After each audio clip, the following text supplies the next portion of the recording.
Today on Listen Up, a personal journey into the dangers of the global slave trade, children for sale, and the heroes who rescue them.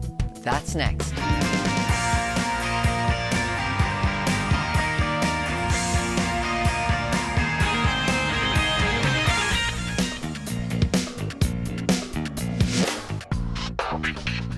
Welcome to Listen Up. I'm Lorna Duick.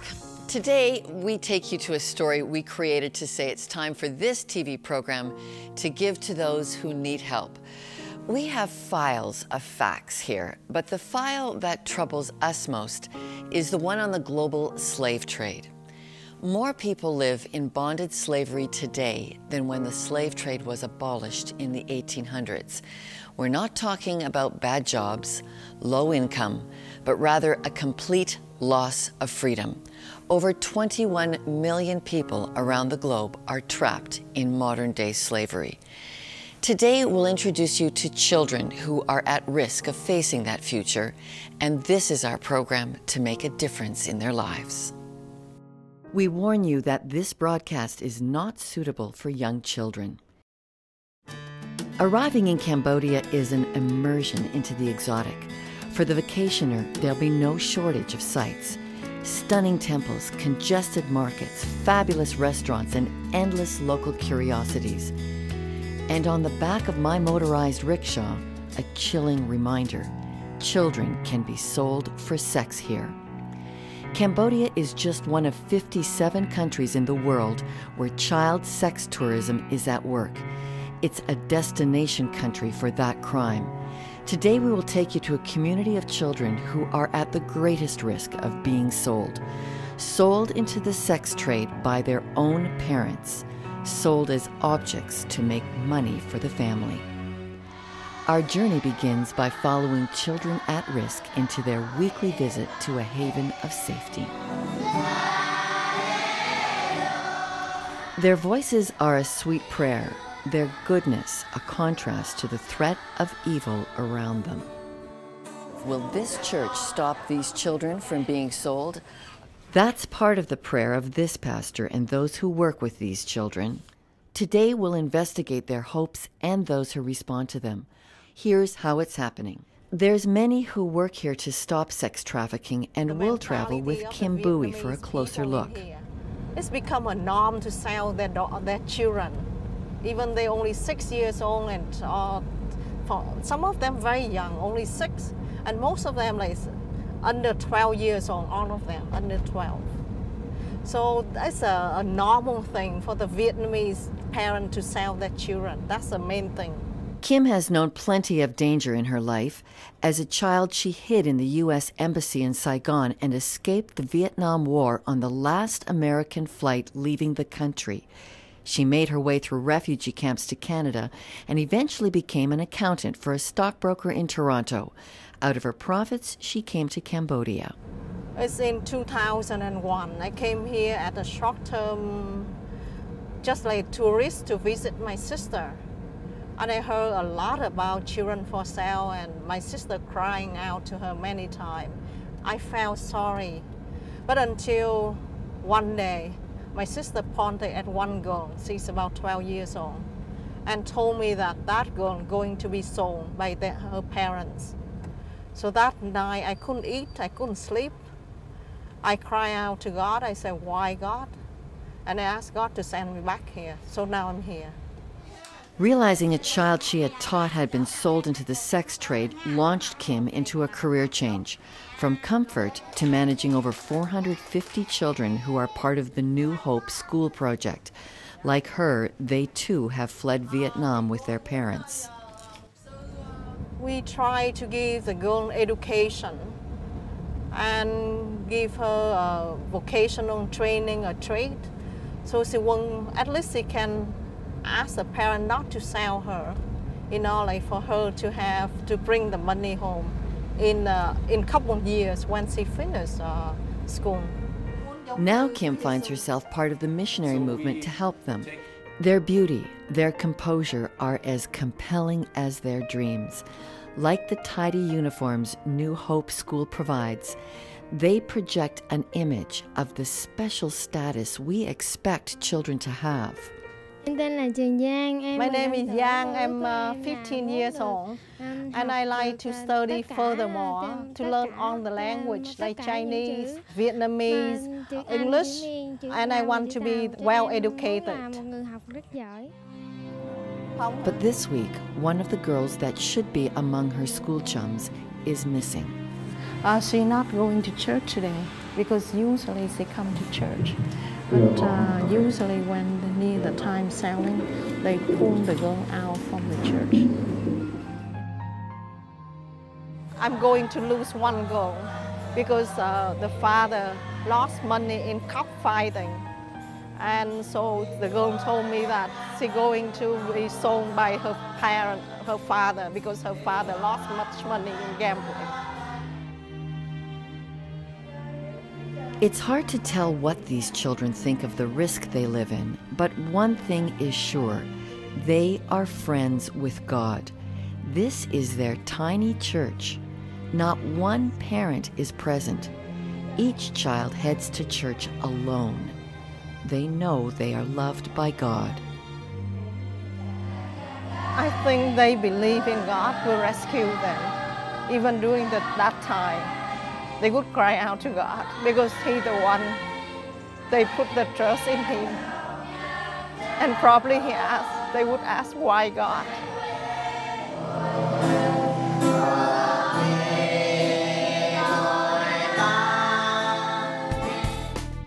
When Listen Up returns, pastors who pose as pedophiles, going undercover to take the church into a dangerous recovery of children's innocence.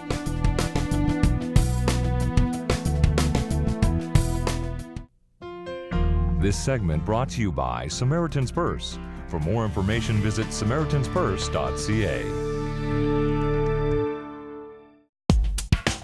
There's more to Listen Up than what you see on TV. Check out our website. You'll find blogs to comment on, questions to answer, a poll to take, and clips to watch. Pay us a visit and answer our viewer question of this week. Do you plan to give overseas, and why?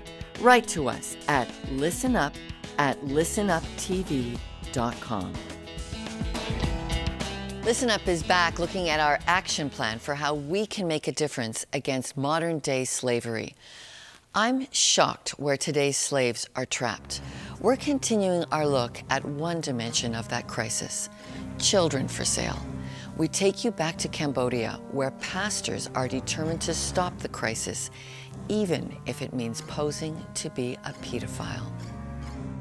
We warn you that this broadcast is not suitable for young children. This is footage of brothel busting, taken by the Christian agency International Justice Mission. It's an evil you can't imagine to go in a place like that. Reverend Don Brewster was approached by IJM and a Cambodian pastor to help in the sting operation. This pastor needed Westerners because the place was so big and he wasn't getting any respect, or so he said he was a guide for Westerners. And then you posed as a pedophile. Yeah, and we went in, and it is so ugly. I mean, I haven't processed it fully. It's hard for me to talk about it, what you see going on, but it is such an organized crime. The price for a girl, $5 an hour for petting, $100 for sex. Don estimated the huge volume of traffic he saw had brought in $60,000 for the brothel owner in just one day.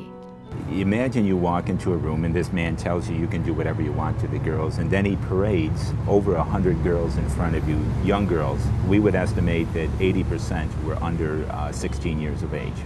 So here's this little girl who is thinking, I think they have conflicting thoughts. I think they're thinking, oh my God, please don't pick me. I don't want to be raped again.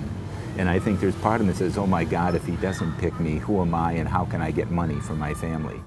So this former Californian pastor has been drawn into their plight. He runs Agape Restoration Center.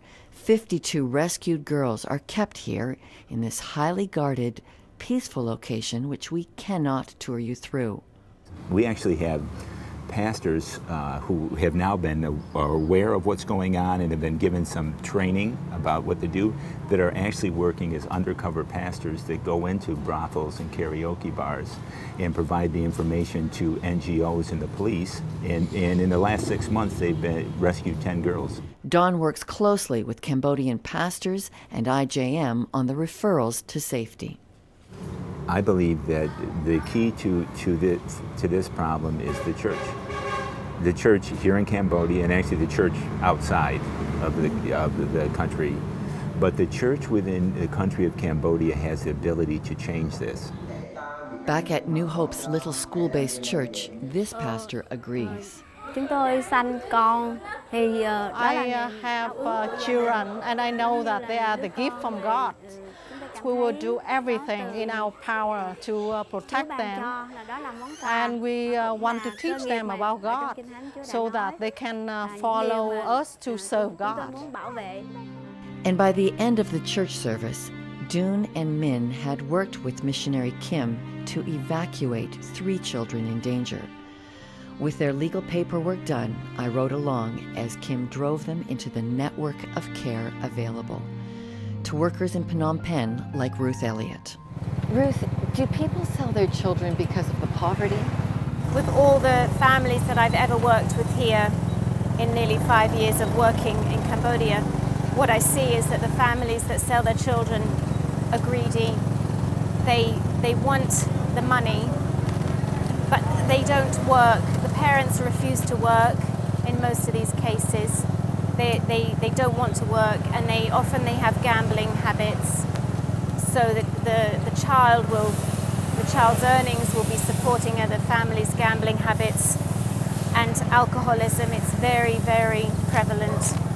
So the kinds of families that sell the children, among all the families I've ever worked with, are greedy. They want a TV, they want some jewelry, they have gambling habits to support, and they have alcoholism, and the parents don't want to work. They feel it's their right to live off the children.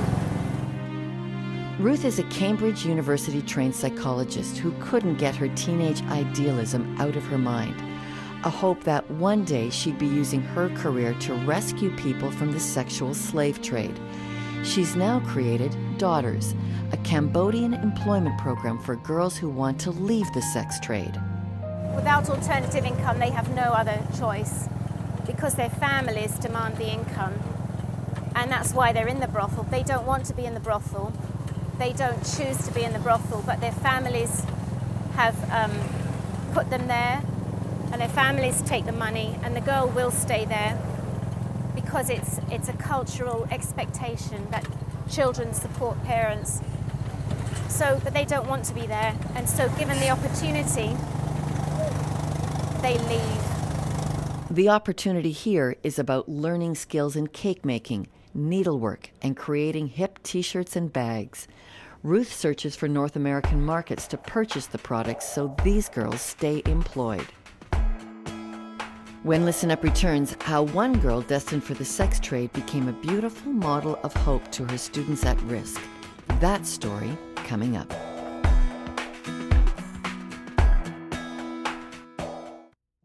Closed captioning provided by Duca Financial Services Credit Union. Discover more affordable banking at duca.com. There's more to Listen Up than what you see on TV. Check us out at the web, and this week answer our poll question.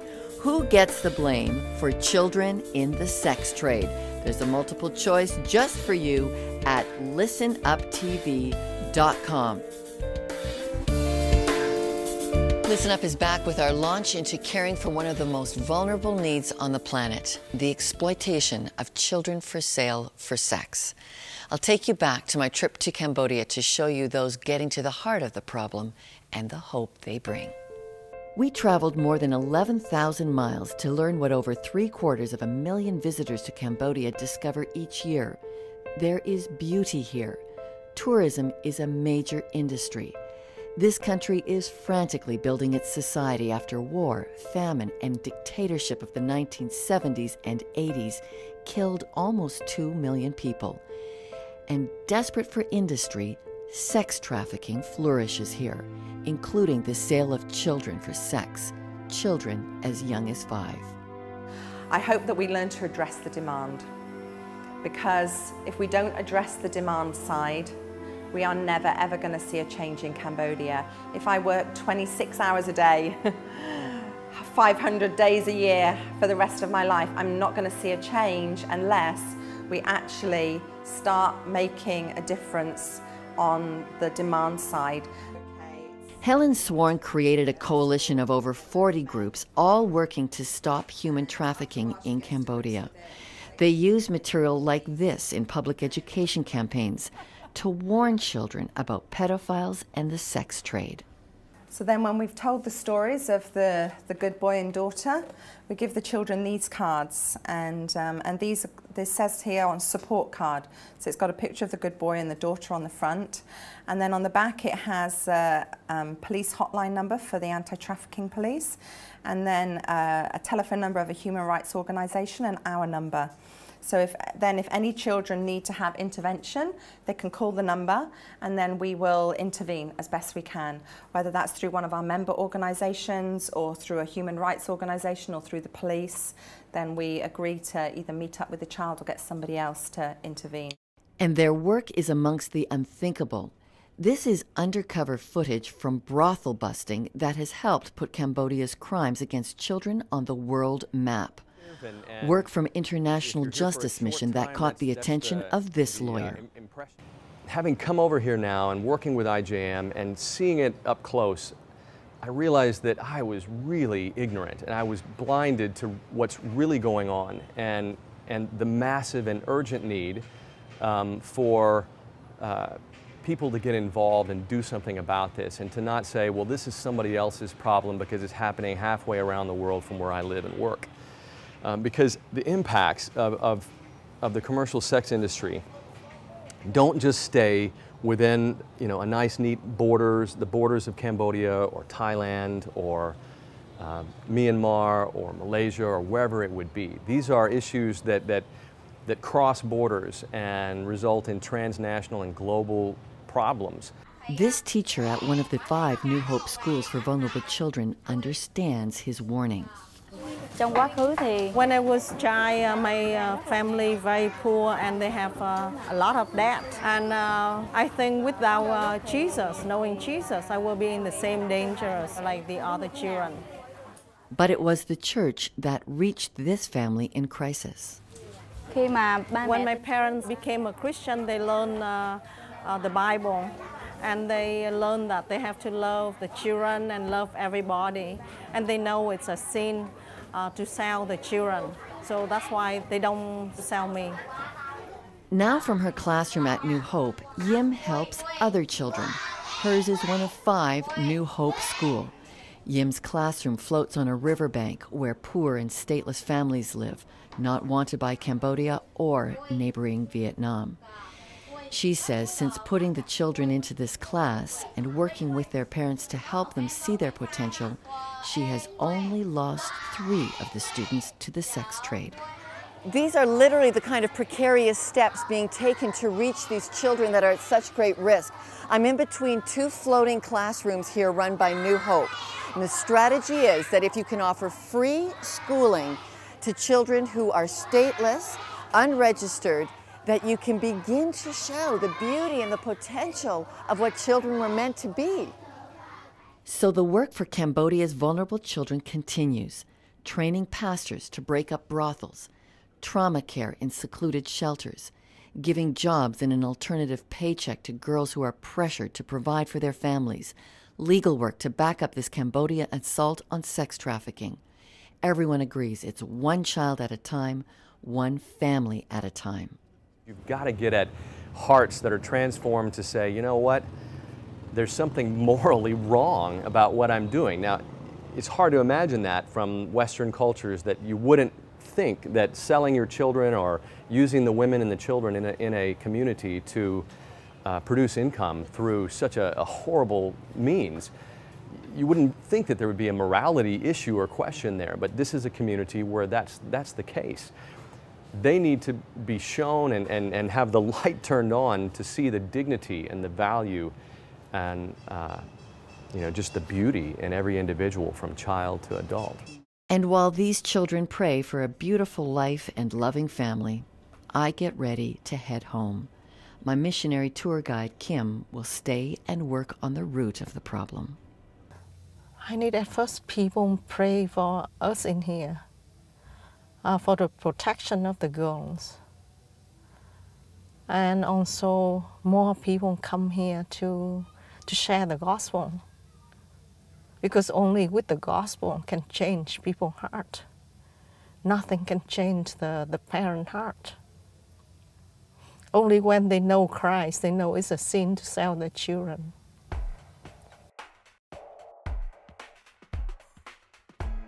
When we come back, the action plan for how you can join us in getting involved in bringing hope to Cambodian children at risk for sale. Making a better tomorrow. My personal thoughts next in The Wrap.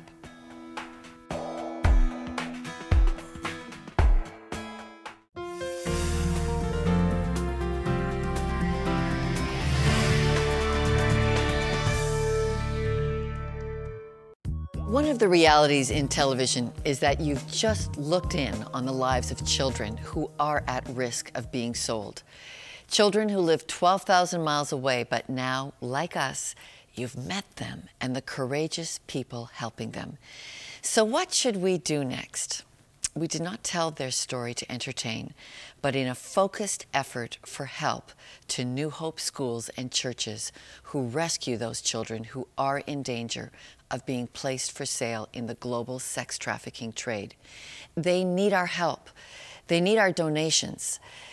And if you know the language in Cambodia or Vietnam, consider volunteering to help them. Pray and care. We can get involved in these vulnerable lives. Here's where you can write to help New Hope, or call us to be directed to their need, or go to our website and look for Listen Up's New Hope Project. When you go into the website, we have a gift for you too.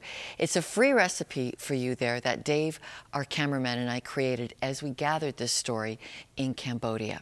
So head to listenuptv.com, click on the Insider for your recipe, and to learn about your chance to think about helping children in Cambodia. Let's join in with New Hope and bring hope to those children at risk. Thanks for watching. For all of us at Listen Up TV, I'm Lorna Duick.